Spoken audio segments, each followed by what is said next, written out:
Hello YouTube, I'm here in my Mini Cooper S, and this is the second part of the video about building digital gauge and coolant level warning. And I'm going to introduce you to Raspberry Pi. This is a little computer that can run full-blown operating systems like Linux or Windows or whatever. And as you can see, it's got a bunch of USB ports, it has an Ethernet port, HDMI port, audio port if you need it. This little black cable is a mini USB or micro USB, I can't figure out which one, for power. And these little pins here are digital I/O pins, which will allow me to hook up my coolant level sensor.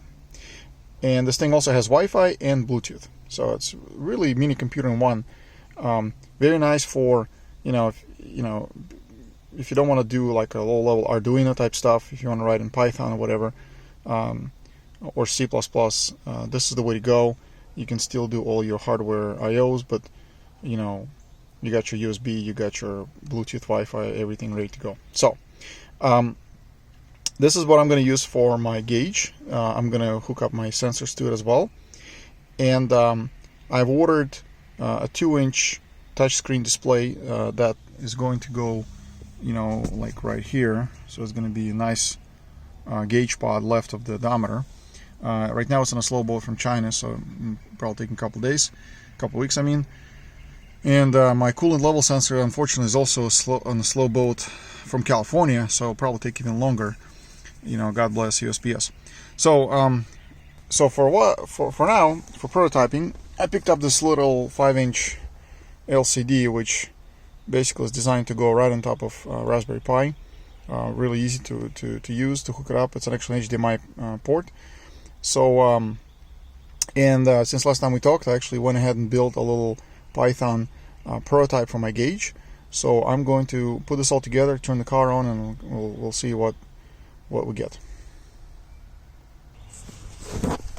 So this is how the screen kind of comes together. It sits on top of these pins, kind of like a shield. And then here I'm going to connect a little HDMI connector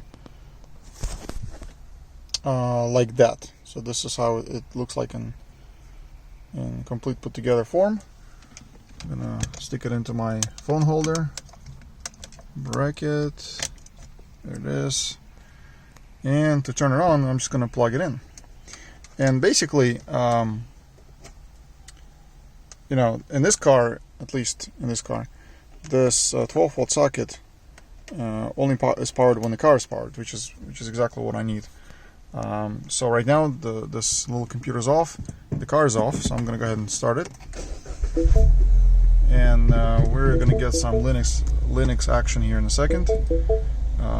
So this is let's see, good, focus on me. Okay, so this is our Raspberry Pi booting, and my gauge is going to come right up. It's basically it's designed to come up automatically.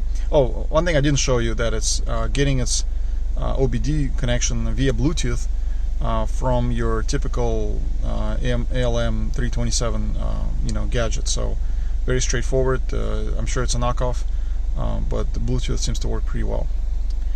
So give it a second, give it a second, give it a second. Oh, there it is. Alright, so that's my gauge. All the artwork done by yours truly. In fact, I kind of tried to emulate here the gauge. I don't know if you can tell the resemblance, the fonts, the needle, the little screen in the bottom. Anyway, I like it. So let's talk a little bit about the numbers you're seeing. So this is not a mistake, and this is not a problem. This is actually how minis run. So if you ever hooked up torque to your mini and watched some of the temperatures, after the initial shock, you probably already know what I'm going to tell you here. So I'm sorry about this glare. Basically, mini runs hot. Not only does it run hot, it also does a very active temperature management, as I've noticed. So it has what's called an electronic thermostat, which will control the temperature quite a bit. So my E46 M3 runs at 80 degrees all day long, and this Mini is gonna vary the temperature all the way from 80 to 110 during kind of normal usage. In fact, so if you normally drive the car, you're gonna see temperatures anywhere between 100 and 110 on a hot summer day. If you're right now, if we're gonna push a slow sports button, we're gonna actually see the temperature start to drop. So with the sports button on, you can see this is real time, how quickly the car is actually managing the temperature all the way down, and it's gonna drop down somewhere to 80, 85, something like that. And there's a fan running. It's going to run at this temperature only with the sports button on. Otherwise, it's gonna wait until the temperature would reach 110. So without sports button, the fan runs at 110 degrees. So basically, everything that I've highlighted here, 80 to 110, is technically operating range.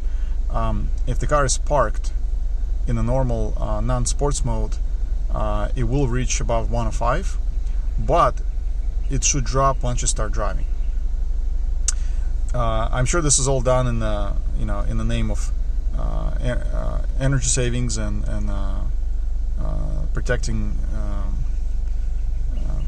the air and so forth. But unfortunately, that is not such great news for longevity of the car, the engines, the pieces of plastic under the hood, and the oil itself. Now, you might be tempted to say, well, why don't I just drive with the sports button on all the time? Or go get the car chipped to act like if it's depress the temperature of the engine. The problem is you have to kind of understand how it's doing this. So the thermostat inside the Mini is kind of begin its life as a regular thermostat, but then I'm going to turn off the sports mode so you'll see how temperature climbs back up. So it kind of started its life as a normal thermostat, but then next to it there is an electrical coil, heating coil, which when I pushed that sports button, what it did is it activated, and it basically heated up the area around the thermostat, and it tricked the thermostat to open early. So that is how the computer is able to control the coolant temperatures, by basically tricking the thermostat to open earlier than it should. The problem is that electrical coil is has this limited lifespan, and so if you're going to drive around all day in sports mode or chip your car to act like it's in sports mode, your thermostat is going to go out quicker. You will have lower temperatures, but at the expense of shorter thermostat life. So it's ultimately owner's decision, but that is something to know. So basically, it's a downside to simply driving in sports mode or lowering your temperature through some kind of a tune.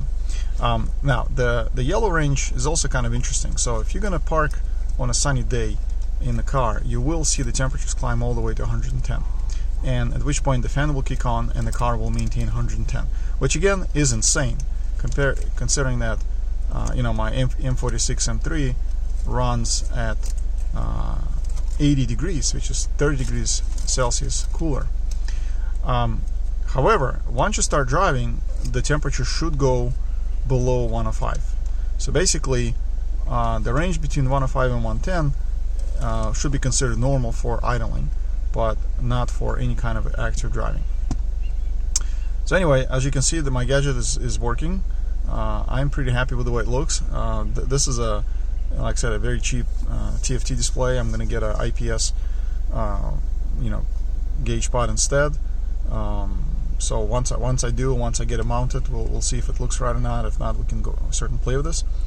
And also next time I'm going to show some warnings, overheat warning, how that comes up, and then the low coolant warning as well. That's it for now. Have a good day.